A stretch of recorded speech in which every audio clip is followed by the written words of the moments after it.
Hey guys, welcome back to the channel. Today I'm going to be talking about Bread and Fred, a little indie game we checked out and sort of fell in love with right away. I'll be giving an overview of the title plus my impressions and thoughts after spending 2 hours with it, which in this case is a lot of the game because the game is only like 4 to 5 hours. So we're not calling this a review per se, but it's basically our review and an overview of the game if you haven't seen it before.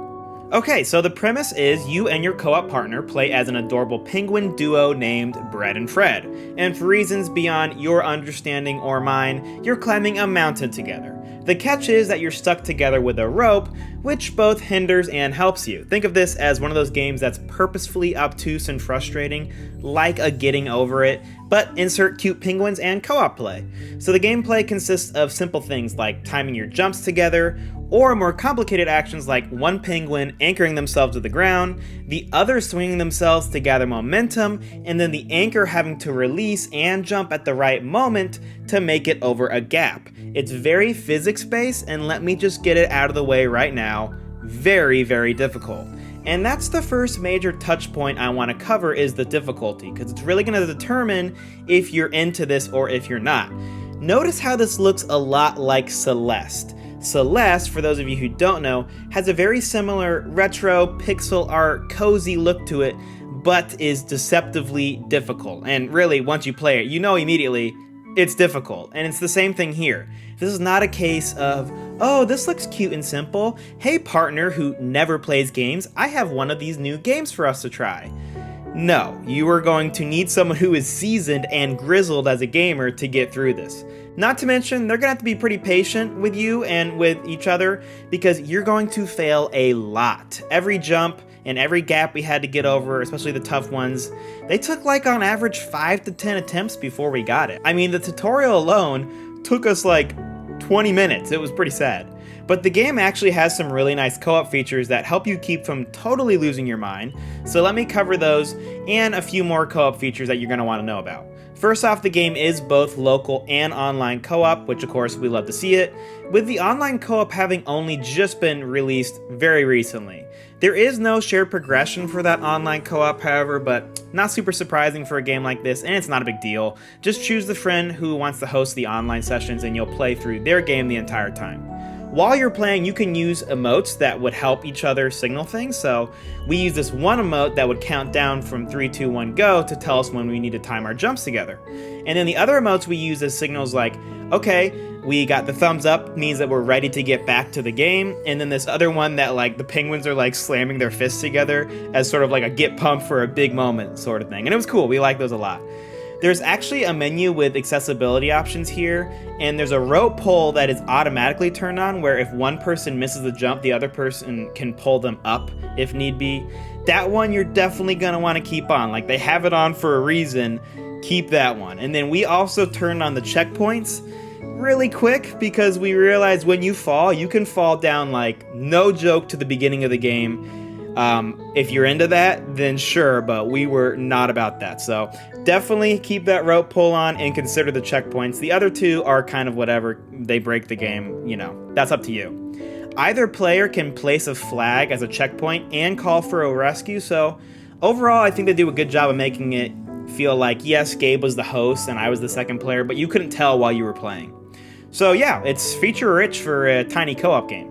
And after our 2 hours, we can confidently say that we had a ton of fun. When playing games in co-op, we're always looking for those hype and really funny moments that happen because you're playing your game with your friend, and this one is chock full of them. I'm going to give you guys a quick highlight reel. If you want to skip it, feel free, but we had some really funny moments of success and fails, so here you go. Enjoy. Here we go. Yes, okay, I'm in rotation mode. Okay. Let's go! No, I got you, buddy! Oh my god! Oh my god! Holy crap. I just get it. Oh no! Oh no! Oh god! Oh god, bro! What happened? You pressed the number thing, and I think we both were like, oh, Gabe's doing the number thing now. No, man, we just fell apart, dude. We fell apart. All right, now your turn. Oh, shit, dude. Frick. We're in trouble. All right, let go and then grab again. Yeah, just keep letting and grab again. Got it, okay. Okay. Oh, you gotta let go more. No, I got you. Oh, you got it, and here we go. Go. Yes! Oh my god. Bro, that was full trust right there, everybody. That was nothing but trust right there. Did you see how red my little guy was getting? Yeah. That was crazy.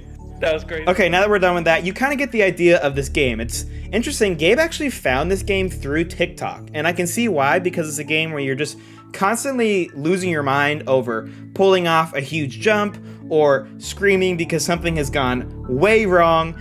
And again, you're gonna just need the right co-op partner for this. Someone who is patient and finds the losses just as much fun as the wins.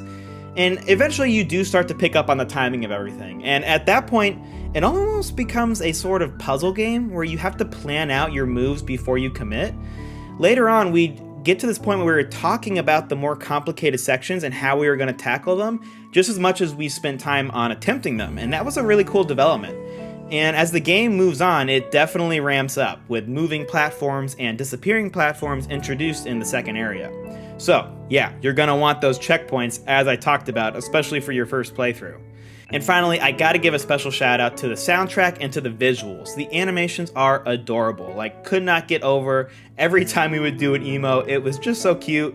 And when you fall flat on your faces, that never gets old. And the music is really calming, which was a great move on their part. I've actually been playing it in the background this entire time. This is the soundtrack from the first area. And yeah, I mean, Bread and Fred isn't gonna blow your mind or win any sort of design awards, but it accomplishes what it sets out to do. It's a ton of fun, and for $11, it's an easy recommendation as long as you go in with the right mindset, you know what you're getting into, and you pick someone who's also aware of what they're about to get into. Because if not, you might just leave super frustrated. Okay, I'm gonna start wrapping up here. Hopefully this video told you if Bread and Fred is right for you and your best friend. And if it did help, give us a like, give us a sub, we'd super appreciate it. We're finally getting back to a normal schedule of 2 streams a week, and that's gonna continue next week with Exoprimal coming out right around the corner. We're gonna be playing that right away, and then Remnant 2 right after that. If you want to be in on our streams, be sure to hit the notification bell so you know when things go live and when we're streaming. Our Bread and Fred stream was a ton of fun. Shout out to the chat for helping cheer us on despite us being so bad at first. It was a great time, and if you want to be there, we'll see you next week for Exoprimal. And if not, we'll catch you next time on another episode of the Co-op Bros.